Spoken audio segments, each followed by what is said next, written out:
warahmatullahi wabarakatuh. Saya Asep Karuniawati, saya CGT Angkatan 10. Pada pagi hari ini saya akan melaksanakan wawancara berkaitan dengan pengambilan keputusan berbasis nilai-nilai kebajikan sebagai pemimpin pembelajaran.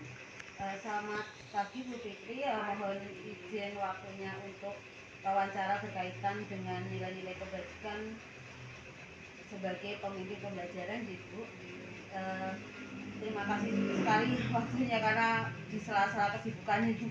Yang pertama yang ingin saya sampaikan berkaitan dengan tema tadi, selama ini bagaimana Ibu dapat mengidentifikasi kasus-kasus yang merupakan dilema etika atau rujukan moral?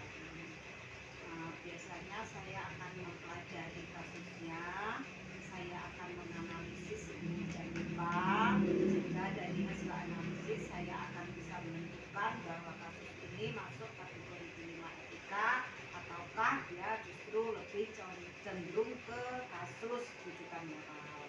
Gunanya apa?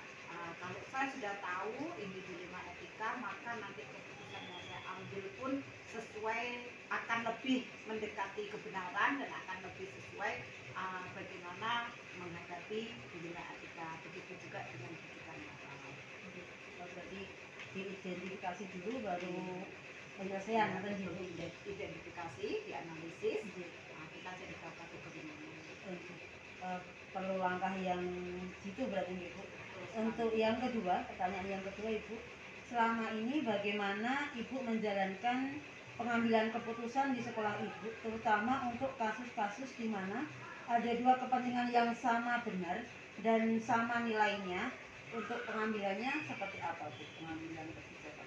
Pengambilannya itu saya akan lebih ibaratnya lebih berhati-hati ya, karena kalau sama-sama benar itu justru akan menjadi sebuah tantangan yang lebih harus kita fokuskan lagi ya, berat ibaratnya. Sehingga saya nanti mungkin saya bila perlu saya akan melibatkan banyak pihak yang terkait dan saya akan mendengarkan bagaimana pendapat, bagaimana saran pihak-pihak itu.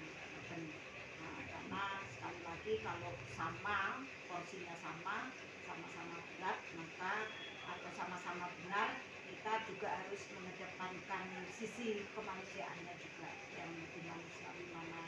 Yang jelas itu tadi, saya tidak akan bersikap otoriter untuk sepenuhnya mengambil keputusan sepihak, tidak, tapi saya tidak akan segan untuk melibatkan banyak pihak yang memang sekiranya bisa kita ajak untuk berkolaborasi, berpikir bersama tentang keputusan yang tepat akan sebuah kasus tadi.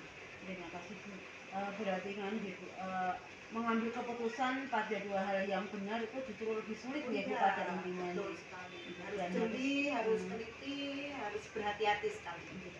Untuk pertanyaan ketiga Ibu, langkah-langkah atau prosedur apa yang Ibu lakukan selama ini untuk mengatasi hal-hal tersebut? Itu tadi langkahnya, saya akan pelajari dulu ya, dengan jeli, dengan seksama kasusnya ini seperti apa, kasusnya bagaimana, dia nanti akan masuk kategori mana. Setelah saya pelajari, diidentifikasi, sekali lagi kembali lagi seperti soal nomor pertama tadi saya sampaikan bahwa identifikasi, analisis kasus itu sangat perlu, dan sekali lagi itu tadi, apabila memang kasus ini perlu untuk melibatkan banyak pihak, maka itu akan saya lakukan. Terima kasih. Untuk pertanyaan selanjutnya Bu, hal-hal apa saja yang selama ini merupakan tantangan dalam mengambil keputusan pada kasus-kasus dilema etika itu? Itu tantangannya itu tadi seperti soal panjenengan, tantangannya apabila porsinya kasus itu sama, misalnya sama-sama benar, sekilas seakan-akan sama benar ya, sehingga saya harus lebih apa ya, teliti lagi, jeli lagi itu tadi. Tapi insya Allah semua itu selama ini dapat teratasi karena itu tadi, kita tidak sungkan melibatkan pihak lain, karena keputusan yang diambil sepihak itu akan berbeda hasilnya oleh sebuah keputusan yang diambil bersama gitu.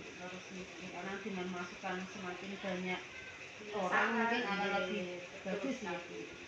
Pertanyaan selanjutnya Ibu, apakah Ibu memiliki sebuah jadwal tertentu untuk menyelesaikan, apakah ada juga yang langsung ibu selesaikan di tempat atau bagaimana? Kalau itu tergantung dari jenis kasusnya. Kalau kasusnya secara umum, misalnya secara kelembagaan, memang saya punya agenda di mana saya meskipun di buku pribadi saya kebetulan kita di sekolah ini sudah menjadwalkan misalnya ada hari Senin dan hari Jumat itu untuk briefing. Nah di sanalah kesempatan saya untuk membicarakan atau menyelesaikan berbagai kasus yang terkait dengan lembaga secara umum.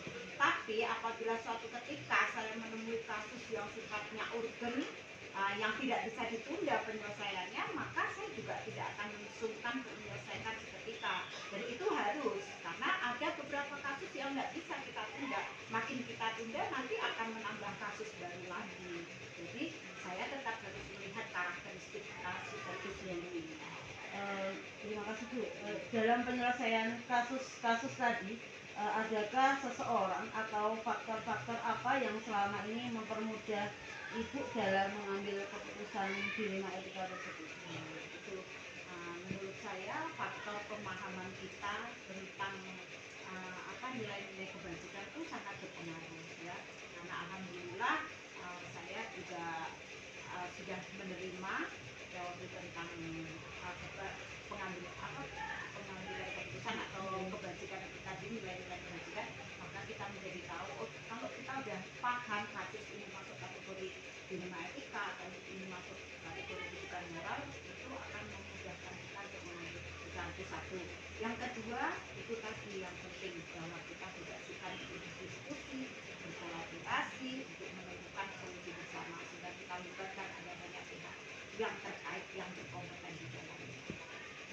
Berarti orang lain atau faktor-faktor yang mendukung selalu kita libatkan di dalam